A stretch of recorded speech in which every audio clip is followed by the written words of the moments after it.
I'm Sarah, plentyoffish.com's first dating coach. I'm also a product manager here at Plenty of Fish and an active user on the site, just like you. We get a lot of emails from our users asking for tips on how they can be successful on Plenty of Fish. So today we're talking to our male users, and the topic is your profile. Maybe you've been on the site for a few weeks and you're starting to notice that the number of women replying to your messages and viewing your profile is slowly starting to dwindle. Or maybe you've just joined the site and are looking for some tips on how to create a unique profile that really entices women to give you a second look. I'm here to help you consider what women are really looking for on Plenty of Fish and also help you to highlight your best features. Over the next 10 minutes, I'm going to give you some effective ways to improve your profile. I'm going to show you examples of good and bad profiles. And most importantly, I'm going to explain the reasons behind all my tips and tactics so that you understand why your current strategy may not be working. If you take my advice and put some solid energy into your profile, I guarantee you're going to see results. Here we go. Okay, let's start with your images. The first thing women are going to see is your main profile image. Your thumbnail photo is shown on the top bar of images, which is shown on every page on the site. It also appears on Meet Me, in Matches, and beside all of the messages you send. Make sure this photo is your best. Here's a question for you. Which of the following seems like a good idea for your main profile image? You with your shirt off, you with a sideways hat, your passport photo, or you and a baby? First of all, if you have kids, we'll know it from reading your profile. And if you don't have kids, where'd you get the baby from?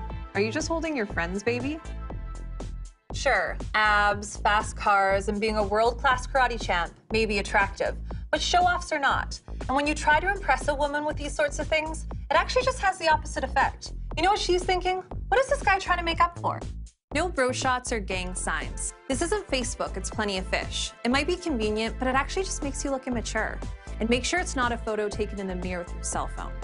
Smile and do your best to look friendly in your photos. When taking a picture, think about the last thing that made you laugh out loud, then smile. Take shots of yourself doing different activities. We want to see how you spend your free time. Take your photos outside. The outdoors is a great backdrop for any photo. We want to see what you really look like. So in order to do this, we need to see at least one good headshot and one clear body shot. And they should have been taken within the last 6 months. In order for a woman to take the next step and agree to meet you in person, she needs to have a good idea of what you really look like. Here's a great tip. Consider switching up your main profile image periodically, especially if you notice that the number of women viewing your profile is starting to decline. I recommend this for 2 reasons. Number 1, if we think we've passed over your profile before and didn't message you, we're going to assume we weren't interested. And number 2, you might think you look great in a shot, but our favorite might be something else. Test out a few main images and see which one gets you the best results. Unfortunately, a lot of women will write off certain men if they see a so-called deal breaker on their profile. Sometimes you can get around this, sometimes you can't. Let's just make sure that you're making your profile the best it can be. Whatever you do, don't lie about the hard facts. I've personally encountered several men who have lied on their profile. The problem with lying is not that you said you were 30 when you're actually 35. It's not that you said you were a lawyer when in fact you just watch a lot of Judge Judy. If a woman really likes you, she's likely to look past some of her deal breakers, but she won't be able to look past the fact that you blatantly lie. You can use a little bit of careful emphasis on certain parts of your profile. For example, if you have the occasional cigarette and you wouldn't mind giving it up, it's okay to answer no to the question, do you smoke? Now, another profile detail to give some thought to is your profession.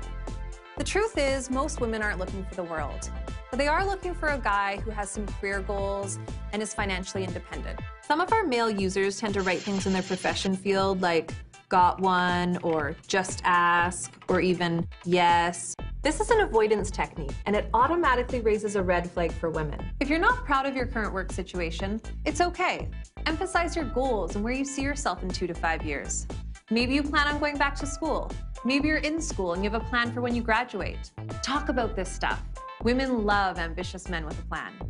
If you do feel uncomfortable listing your profession, just list a more general term. For instance, if you're a legal aid, list legal.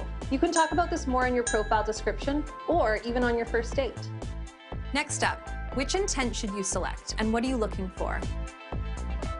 My recommendation is that if you're actually open to meeting someone you like, don't be shy to say so. Don't suggest that you're not looking for anything serious or that you have no time for a relationship. Even if you're not necessarily looking for a relationship, you're gonna deter women from being interested. Okay, so a woman that you've messaged has viewed your images, you've passed all of her deal breakers, and she's still interested. Next, she's gonna check out your profile description. Your profile description should be 3 short paragraphs. The first is the opening line. The second is, who are you and what do you like to do? And the third is, what are you looking for on Plenty of Fish? Whatever you do, please don't start with, well, I don't really know how this online dating thing works. I'm not really sure why I'm here. I'm not really looking for anything in particular. Yes, we get it. You're not good at talking about yourself. But if we're reading your profile, we're clearly interested. In your description, be positive. Don't talk about any negative experiences that you've had with women or the fact that you haven't been able to meet anyone yet. Say something that will show off your confidence and, most importantly, your sense of humor. Women love funny guys. Try to avoid talking about the fact that you may have just moved here and are looking for new friends. Women really aren't interested in being your tour guide. When I read a profile like this, I'm thinking, this guy's bored, he's got no one to go to the bar with. So yes, you may be new in town, you may not know a soul, but put a positive spin on it. You're adventurous, and your exciting job allowed you to move to this new city. Grab a piece of paper and a pen, and quickly jot down a few words that represent you. Think about what makes you unique. Try to avoid generalizations like, I'm a fun, sweet guy. You want to make sure that you don't sound like everyone else. If you're social, are you always planning events or hanging out with friends? If you're intellectual, do you love reading books or learning new things in your free time? If you're musical, do you jam in your garage or sing in your shower? If you're athletic, do you play team sports or work out regularly? Or, rather than using an example, why not recount a story? If you're adventurous, talk about the last trip you took. Women will definitely remember your profile, and it might even be a great conversation topic when you start messaging. Don't be scared of admitting some of your quirks. There's nothing hotter than a guy who's comfortable in his own skin. Remember to talk about what you're looking for. If you're looking for a woman who is educated and loves to travel, then say so. You're on a computer, so use spell check. Try to avoid bad grammar. Okay, so you've got your great images, your awesome description, you're confident about who you're looking for, and you're emphasizing your best features. The rest is up to her, so send her a message. Did you know you can send messages on the go with our new mobile apps? They're free and available on iPhone and Android.